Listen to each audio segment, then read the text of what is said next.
ജീവിതത്തിലെ turning point എന്ന് പറയുന്നത് +2 ആണ്. +2ന് ശേഷം നമ്മൾ എന്ത് പഠിക്കുന്നോ അതിനനുസരിച്ചായിരിക്കും നമ്മുടെ ഭാവി മുന്നോട്ട് പോവുക. ഇപ്പോൾ +2ന് ശേഷം എന്ത് പഠിക്കണം, എങ്ങനെ പഠിക്കണം, എവിടെ പഠിക്കണം, അതുപോലെ തന്നെ എന്തൊക്കെ അവസരങ്ങളാണ് നമ്മുടെ നാട്ടിലും മറുനാട്ടിലും ഉള്ളത് എന്നുള്ള കാര്യമാണ് നമ്മൾ ഇന്ന് സംസാരിക്കാനായിട്ട് പോകുന്നത്. Welcome to guest room. കൂടെയുണ്ട് ഞാൻ സുനിൽ. എന്നോടൊപ്പം ജോയിൻ ചെയ്യുന്നു പ്രതീഷ് ഗോകുലം. അദ്ദേഹം എഡ്യൂക്കേഷണൽ കൺസൾട്ടൻ്റ് ആണ്. ഒപ്പം തന്നെ ഐക്യ എന്ന സംഘടനയുടെ നാഷണൽ വൈസ് പ്രസിഡന്റ് കൂടിയാണ്. നമുക്ക് അദ്ദേഹത്തെ സ്നേഹപൂർവ്വം സ്വാഗതം ചെയ്യാം ഗസ്റ്റ് റൂമിലേക്ക്.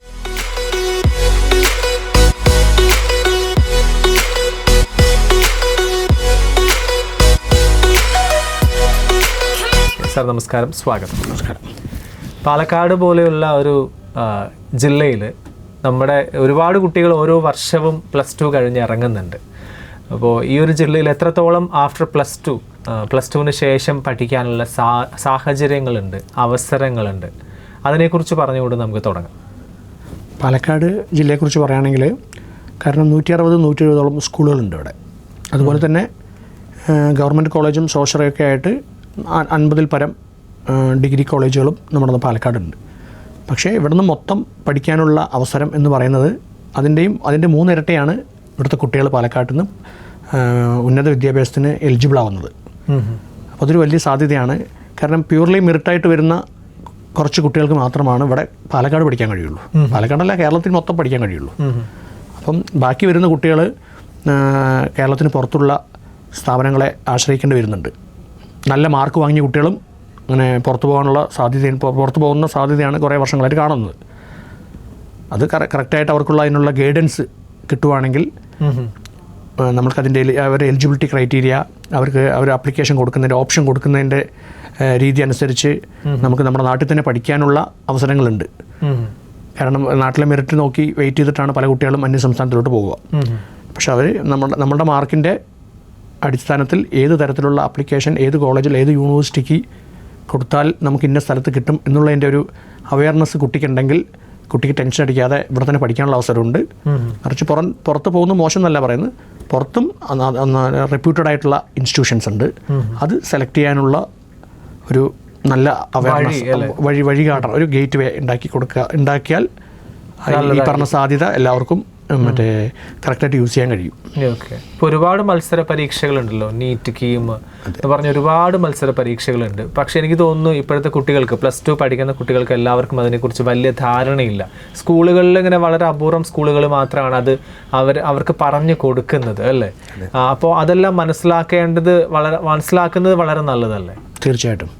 കാരണം മത്സര പരീക്ഷകൾ നിങ്ങൾ നോക്കിയാൽ അറിയാം. നിങ്ങളിപ്പോൾ IITയുടെ JEE പരീക്ഷയുടെ ഇനിയിപ്പോൾ നീറ്റിൻ്റെ മറ്റേ ഐസറിൻ്റെ അങ്ങനെ പല സെൻട്രൽ ഗവൺമെൻറ്റിൻ്റെ എൻട്രൻസുകളുണ്ട്. ഇപ്പോൾ കീം ആയിക്കോട്ടെ. അപ്പോൾ ഈ സെൻട്രൽ ഗവൺമെൻറ്റിൻ്റെ പല എൻട്രൻസുകളിലും റിസൾട്ട് വരുമ്പോൾ കേരളത്തിൽ 3 റാങ്ക് കിട്ടി, അല്ലെങ്കിൽ കേരളത്തിൽ 100 കുട്ടികൾ എലിജിബിളായി എന്നാണ് പറയുന്നത്. കേരളത്തിൽ 4.5 ലക്ഷം വിദ്യാർത്ഥികൾ പഠിക്കുന്നുണ്ട്. ആ ഡിഗ്രി ഉൾപ്പെടുമ്പോൾ 10 ലക്ഷം കടന്നു പോകും. പക്ഷേങ്കിൽ ഈ മത്സര പരീക്ഷകൾ റിസൾട്ട് വരുമ്പോൾ എന്തുകൊണ്ടാണ് കേരളത്തിൽ ഇത്രയേ ഉള്ളൂ? പക്ഷേ കേരളത്തിലെ സാക്ഷരത കൊണ്ട് കേരളം സമ്പന്നമാണ്. പക്ഷേങ്കിൽ റിസൾട്ടുകൾ മറ്റുള്ള മത്സര പരീക്ഷകളുടെ റിസൾട്ടിൽ നമ്മൾ പുറകിലാണ്.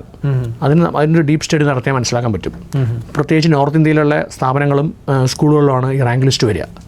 അതൊരിക്കലും അവർ ക്രാക്ക് ചെയ്തിട്ടോ അല്ലെങ്കിൽ അവർ ക്വസ്റ്റ്യൻ പേപ്പർ ചോർത്തി കൊടുത്ത് വാങ്ങി നമുക്ക് വാദിക്കാൻ പറ്റുമോ?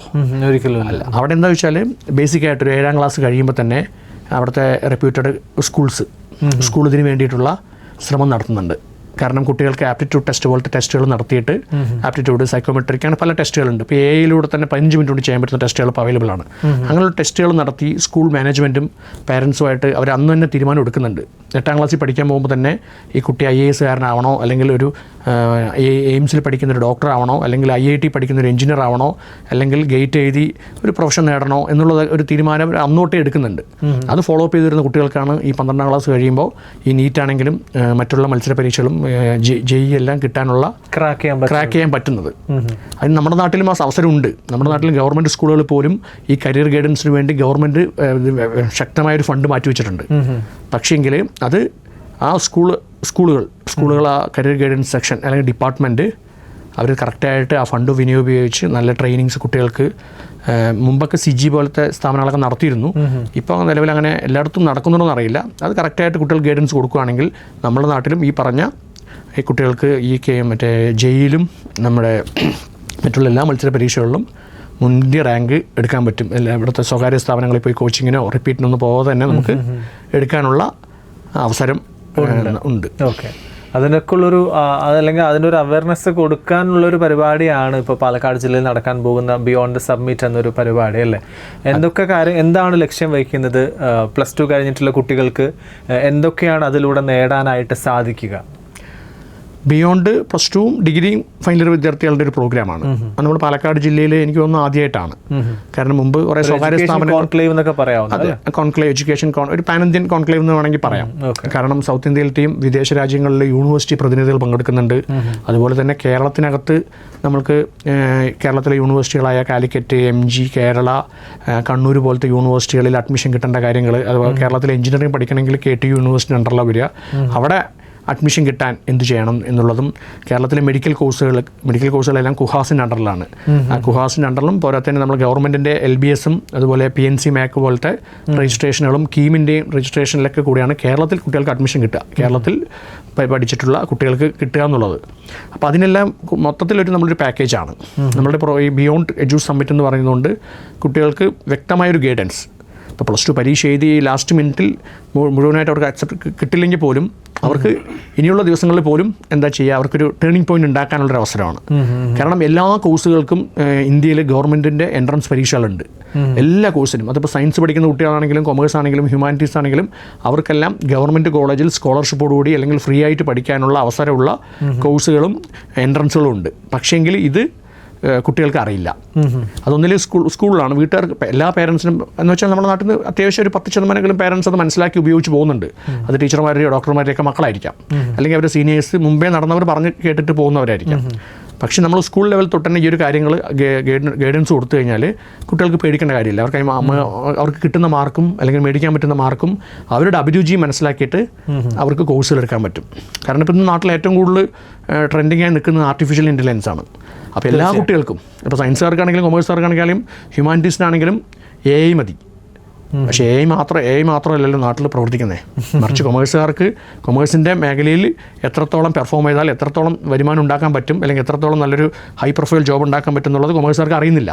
ഹ്യൂമാനിറ്റീസുകാർക്ക് അവൻ്റെ മേഖലയിലൂടെ അവൻ ഹൈ പ്രൊഫൈലിൽ നമ്മളെന്താ പറയുക ഒരു IAS കാരനും അല്ലെങ്കിൽ അഡ്മിനിസ്ട്രേഷൻ ലെവലിലേക്ക് വരെയും പോകാൻ പറ്റും എന്നുള്ള സാധ്യത ഹ്യൂമാനിറ്റീസുകാരനും ചിന്തിക്കുന്നില്ല. അപ്പോൾ അത് അങ്ങനത്തെ ഗൈഡൻസ് നമുക്ക് മുഴുവനായിട്ട് ഈ ഒരു ചെറിയ സമയത്ത് കൊടുക്കാൻ പറ്റില്ലെങ്കിൽ പോലും ഈ ബിയോണ്ട് എഡ്യൂ സമ്മിറ്റിൽ പങ്കെടുത്തു കഴിഞ്ഞാൽ കുട്ടികൾക്ക് ഇതിനെക്കുറിച്ചൊരു കൂടുതൽ അവയർനെസ്സും, അപ്പോൾ അവർക്ക് ചെയ്യാൻ പറ്റുന്ന മാക്സിമം ചെയ്യാം, അല്ലെങ്കിൽ അവരുടെ പിന്നിൽ വരുന്ന അനിയന്മാർക്കും അനിയത്തിമാർക്കും ഒക്കെ ഇതൊരു ഗൈഡൻസ് കൊടുക്കാനും, നമുക്ക് എത്ര പരീക്ഷകളുണ്ട്, ഈ പരീക്ഷകൾക്ക് വേണ്ടി നമ്മൾ ക്രാക്ക് ചെയ്ത് പഠിച്ചു കഴിഞ്ഞാൽ നമുക്കത് ക്രാക്ക് ചെയ്ത് കഴിഞ്ഞാൽ ഗവൺമെൻറ്റിൽ പഠിക്കാം, ഇന്ന യൂണിവേഴ്സിറ്റികൾ ഇത് പ്രൊവൈഡ് ചെയ്യുന്നുണ്ട്, സൗജന്യ വിദ്യാഭ്യാസം തരുന്ന യൂണിവേഴ്സിറ്റികളുണ്ട് എന്നുള്ള എല്ലാ കാര്യങ്ങളും ഇതിൽ അറിയാൻ പറ്റും. ഈ ബിയോണ്ട് എഡ്യൂ സമ്മിറ്റിൽ കുട്ടികൾക്ക് കറക്റ്റായിട്ട് അറിയാൻ പറ്റും. ഓക്കെ, എനിക്ക് തോന്നുന്നു പല കുട്ടികളും +2 കഴിഞ്ഞതിന് ശേഷം ഇനിയിപ്പോൾ എന്താ ചെയ്യാമെന്നൊരു ഐഡിയ ഇല്ലാത്ത കുട്ടികളാണ്. അതുപോലെ തന്നെയാണ് പാരൻസ്, അവർക്കൊരു കൺഫ്യൂഷൻ ആയിരിക്കും. ഇപ്പോൾ ആരെങ്കിലും അവരുടെ ഫ്രണ്ട്സ് പറയുന്ന അല്ലെങ്കിൽ ആ ഫ്രണ്ട്സ് എടുക്കുന്ന കോഴ്സുകൾ എടുത്തിട്ട് ഇവർ മുന്നോട്ട് പോകുന്നു, കുറച്ച് കഴിയുമ്പോൾ ഇതെന്നെ കൊണ്ട് പറ്റില്ല, സാധിക്കില്ല എന്നറിയുന്നു, അത് ഡ്രോപ്പ് ഔട്ട് ചെയ്യുന്നു, പിന്നെ വേറെ പല മേഖലകളിലേക്കും പോകുന്നു, ലൈഫ് തന്നെ വല്ലാത്ത രീതിയിലേക്ക് പോകാൻ സാധ്യതയുണ്ട്. അപ്പോൾ അങ്ങനെയുള്ളവർക്കൊക്കെ യൂസ്ഫുൾ ആയിരിക്കും ഈ ഒരു എഡ്യൂ സമ്മിറ്റ് അല്ലേ? അതെ. അതിന് ഉദാഹരണം നമ്മളൊരു ബാങ്കിങ് മേഖലയിലോട്ട് പോകാൻ വേണ്ടിയിട്ട് എഞ്ചിനീയറിംഗ് പഠിച്ചിട്ട് വരുന്ന ആൾക്കാരുണ്ട്. എന്നിട്ട് അവർ ബാങ്കിങ് മേഖലയിൽ 1 വർഷം 2 വർഷം കഴിയുമ്പോൾ ഇവിടുത്തെ പ്രഷർ കൊണ്ട് അവരെ ജോലി വിട്ടിട്ട് പോകുന്നുണ്ട്. അപ്പോൾ കറക്റ്റായിട്ട് അവിടെ ഒരു BCom പഠിച്ച് കൊമേഴ്സ് ഫീൽഡിൽ നിൽക്കുന്ന ഒരുത്തിന് കിട്ടേണ്ട ജോലിയാണ് ഈ ഒരു. കാരണം എഞ്ചിനീയറിംഗ് ഒരു ബിടെക്കുകാരന് ബാങ്കിൻ്റെ പരീക്ഷ എഴുതുക പറഞ്ഞാൽ വളരെ സിമ്പിളായിട്ടുള്ള പരിയാണ്. അവൻ 8ഓളം മാത്സ് പേപ്പർ പഠിച്ചവന് ഇത് വളരെ ഈസിയാണ്. അവൻ ജോലി മേടിച്ചെടുക്കുമ്പോൾ അവസരം നഷ്ടപ്പെടുന്നത് അതിന് എലിജിബിളായിട്ട് നിൽക്കുന്ന കൊമേഴ്സുകാരനോ ഒരു BBA കാരനോ അല്ലെങ്കിൽ ഒരു BA പഠിച്ചവനോ ഉള്ളൊരു അവസരമാണ് ഒരു എഞ്ചിനീയർ തട്ടിയെടുക്കാന്നല്ല, അവൻ്റെ ലൈഫ് സെറ്റാക്കാൻ വേണ്ടി ആദ്യം ചെയ്യുന്നു. പക്ഷേങ്കിൽ ഈ പറഞ്ഞൊരു അവയർനെസ്സും അവൻ്റെ അഭിരുചി എന്താണെന്ന് അവൻ അറിയുവാണെങ്കിൽ അവന് നല്ലൊരു എഞ്ചിനീയറോ നല്ലൊരു ഡോക്ടറോ അല്ലെങ്കിൽ നല്ലൊരു എല്ലാ മേഖലയിലും ഉണ്ടല്ലോ, എല്ലാ മേഖലയിലും ബെസ്റ്റ് ആൾക്കാരുണ്ടല്ലോ. അതെ. ഓക്കെ, അപ്പോൾ നമ്മുടെ ഈ ഒരു എഡ്യൂ സമ്മിറ്റിൽ ഒരുപാട് സെലിബ്രിറ്റീസ് വരുന്നുണ്ട്. ഇപ്പോൾ ലാൽ ജോസ്, സച്ചിൻ ബേബി ഉൾപ്പെടെയുള്ള നിരവധി ആൾക്കാർ വരുന്നുണ്ട്. എന്താണ് ഈ ഒരു എഡ്യൂ സമ്മിറ്റിൽ സിനിമാക്കാരനായിട്ടുള്ള നമ്മുടെ ലാൽ ജോസ്, സംവിധായകൻ ലാൽ ജോസിന് എന്താണ് കാര്യം? അതിനെക്കുറിച്ച് എനിക്ക് അറിയാനായിട്ട്. അതെന്താ വെച്ചാൽ നമ്മൾ ഇപ്പോൾ എല്ലാവർക്കും ഇഷ്ടപ്പെടുന്ന ഒരു കുട്ടികൾക്ക്, പ്രത്യേകിച്ചൊരു 15, 16, 20, 25 വയസ്സ് വരെയുള്ള കുട്ടികൾക്ക് ഇഷ്ടപ്പെടുന്നൊരു കാര്യമാണ് സിനിമ, സ്പോർട്സ്, ഇതെല്ലാവരും ഇഷ്ടപ്പെടുന്നതാണ്. ഇതിലൊക്കെ അവർ അതിൽ ഒരു സിനിമാ നടനാണെന്നോ അല്ലെങ്കിൽ സിനിമയുടെ ഭാഗമാണെന്നൊക്കെ ആഗ്രഹിക്കുന്ന ഒരുപാട് പേരുണ്ട്. പക്ഷേ അവരുടെ ജീവിത സാഹചര്യം കൊണ്ട് പിന്നീട് കിട്ടുന്ന ജോലി ചെയ്തു പോവുക എന്നുള്ളതാണ് കൺസെപ്റ്റ്. അപ്പോൾ നമുക്ക് ലാൽ ജോസ് സാർ നമുക്കൊരു സെഷൻ ചെയ്യുന്നുണ്ട്. സാറിൻ്റെ സെഷൻ എന്ന് പറഞ്ഞാൽ സിനിമാ വിദ്യാഭ്യാസം എന്നുള്ളൊരു സെഷനാണ്. എന്ന് വെച്ചാൽ സിനിമയിൽ അഭിനയിപ്പിക്കാനോ അല്ലെങ്കിൽ സിനിമയിലെ സംവിധായകനാവണോ എന്നല്ല. ഇപ്പോൾ ഒരു സിനിമ എന്ന് പറയുമ്പോൾ അതിൻ്റെ പിന്നിൽ പ്രവർത്തിക്കുന്ന 100-200 ആൾക്കാർ അതിൻ്റെ പിന്നിൽ ടെക്നിക്കലായിട്ടും പല പല സാധ്യതകളുണ്ട്. അപ്പോൾ ആ സാധ്യതകൾ ഇവർക്ക് ഉപയോഗപ്പെടുത്താം. അല്ലാണ്ട് നമുക്ക് എല്ലാവർക്കും അഭിനയിക്കാൻ പറ്റുമെന്ന് പറയാൻ പറ്റില്ല. മറിച്ച് ഇതിൻ്റെ എഡിറ്റിംഗ് ആയിട്ടും അതിൻ്റെ സൗണ്ട് എഞ്ചിനീയേഴ്സായിട്ട് ക്യാമറാമാനായിട്ട് ഗ്രാഫിക് ഡിസൈനേഴ്സ് അങ്ങനെ ഒരുപാട് വർക്കുകൾ. പിന്നെ മാർക്കറ്റിംഗ് കഴിവുള്ളവനാണെങ്കിൽ അവൻ PR ആയിട്ട് അങ്ങനെ ഓരോ കുട്ടികൾക്കും അതിൻ്റെ സാധ്യത അനുസരിച്ച് ആൺകുട്ടികൾക്കും പെൺകുട്ടികൾക്കും ഇന്ന് സിനിമാ മേഖലയിൽ വരാം. അവർക്ക് അതിനുള്ള സ്പേസ് അവിടെ ഉണ്ട്. അപ്പോൾ അതിനെ കുറിച്ചുള്ള കാര്യങ്ങളെക്കുറിച്ച് സാർ ഒരു സെഷൻ ഹാൻഡിൽ ചെയ്യുന്നുണ്ട്. സച്ചിൻ ബേബി കേരളത്തിൻ്റെ രഞ്ജി ക്യാപ്റ്റനായിരുന്നു. കൊല്ലം ഏരിയസിൻ്റെ ക്യാപ്റ്റനാണ്. കപ്പെടുത്തു കൊടുത്ത ടീം KPL. അപ്പോൾ സച്ചിൻ ബേബി പറയുന്നത് കളിയിൽ അല്പം കാര്യം എന്നുള്ളൊരു വിഷയമാണ്. അപ്പോൾ ആ വിഷയത്തിൽ എന്ന് പറയുമ്പോൾ എല്ലാവരും പ്ലെയർ ആവണമെന്നല്ല അതിലും പറയുന്നത്. ഇപ്പോൾ ക്രിക്കറ്റ് കളി ഇപ്പോൾ നിങ്ങളെല്ലാവരും ഇപ്പോൾ IPL ഒക്കെ നടക്കുന്ന സമയമാണ്. ഇപ്പോൾ ഒരു IPL നടക്കുമ്പോൾ തന്നെ നമുക്ക് ഈ ഒരു ക്രിക്കറ്റ് കളി നമ്മുടെ സ്ക്രീനിൽ വരുന്ന മുമ്പ് ഇപ്പോൾ ഗ്രൗണ്ടിൽ പോയി കണ്ടിട്ടുള്ള അറിയാൻ പറ്റും. സ്ക്രീനിലും ഗ്രൗണ്ടിലും തമ്മിൽ ഒരുപാട് വ്യത്യാസമുണ്ട്. ഇപ്പോൾ സ്ക്രീനിലൊരു ബാറ്റ്സ്മാൻ വരുമ്പോൾ തന്നെ ആ ബാറ്റ്സ്മാൻ്റെ പൂർവ്വ ചരിത്രങ്ങളും അല്ലെങ്കിൽ ബാറ്റ്സ്മാൻ എല്ലാ കാര്യങ്ങളും ഒരു ബാറ്റ്സ്മാൻ്റെ എടുത്ത് വരും. സ്ക്രീനിൽ ബൗളറിൻ്റെ ആണെങ്കിലും പ്ലേയേഴ്സിൻ്റെ ആണെങ്കിലും ഗ്രൗണ്ടിൻ്റെ ആണെങ്കിലും ആ ഗ്രൗണ്ടിൽ ഇതിന് മുമ്പ് എന്തെല്ലാം കളി എങ്ങനെയൊക്കെ നടന്നു, ഇനി എങ്ങനെ എന്തൊക്കെ സാധ്യതയുണ്ട്, ഇതൊക്കെ കണക്കാക്കിയിട്ടാണ് നമ്മൾ കാണുന്ന കമൻട്രി ആണെങ്കിലും പിച്ച് ക്യൂറേറ്റേഴ്സാണ് എല്ലാം സംസാരിക്കുന്നത്. തീർച്ചയായിട്ടും. അപ്പോൾ ഇതിൻ്റെയൊക്കെ പിന്നിലൊരു ഗ്രൂപ്പ് ഓഫ് എഞ്ചിനീയേഴ്സും ഗ്രൂപ്പ് ഓഫ് ഒരു ടീമിൻ്റെ ഒരു വർക്ക് അവിടെ നടക്കുന്നുണ്ട്.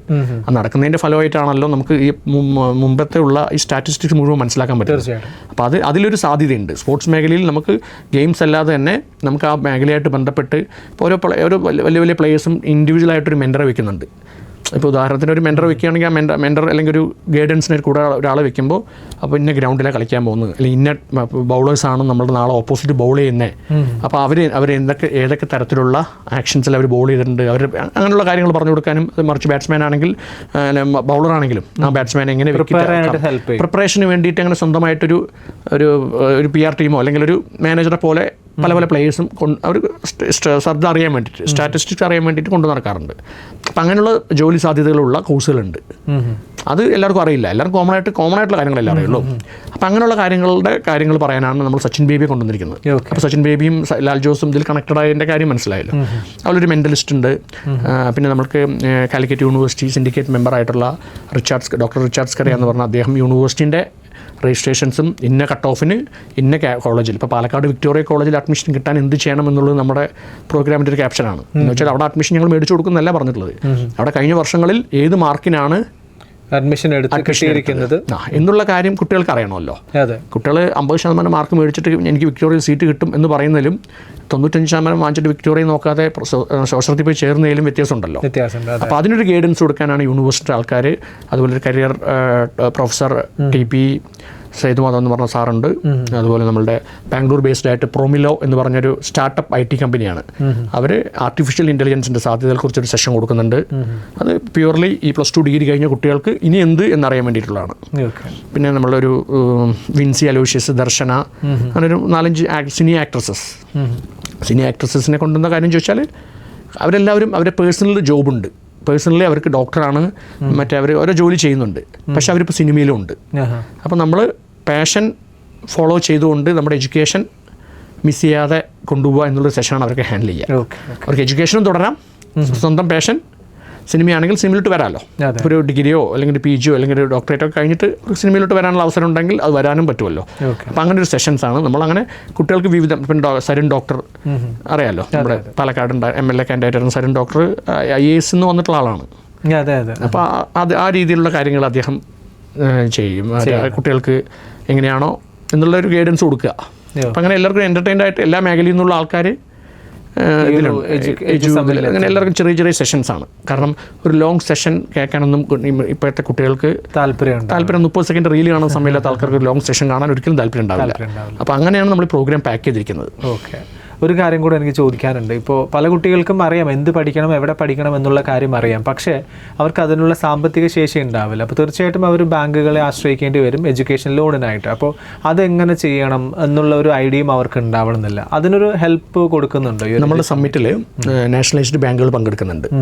എന്ന് വെച്ചാൽ ലോൺ കൊടുക്കാം എന്നുള്ളതല്ല, നമുക്കൊരു കുട്ടിക്ക് ലോണിന് അപ്രോച്ച് ചെയ്യാനുള്ള കാര്യങ്ങൾ, പ്രൊസീജിയേഴ്സ് എങ്ങനെയാണ്. പലവരും പല രീതിയിൽ പല കുട്ടികളും ലോക്കലിലുള്ള ഒരു പൊളിറ്റീഷ്യനെയോ അല്ലെങ്കിൽ ഒരു ആൾക്കാരെ വിളിച്ചിട്ടാണ്, വാർഡ് മെമ്പറെയൊക്കെ വിളിച്ചിട്ടാണ് ബാങ്കിലോട്ട് പോകുന്നത്.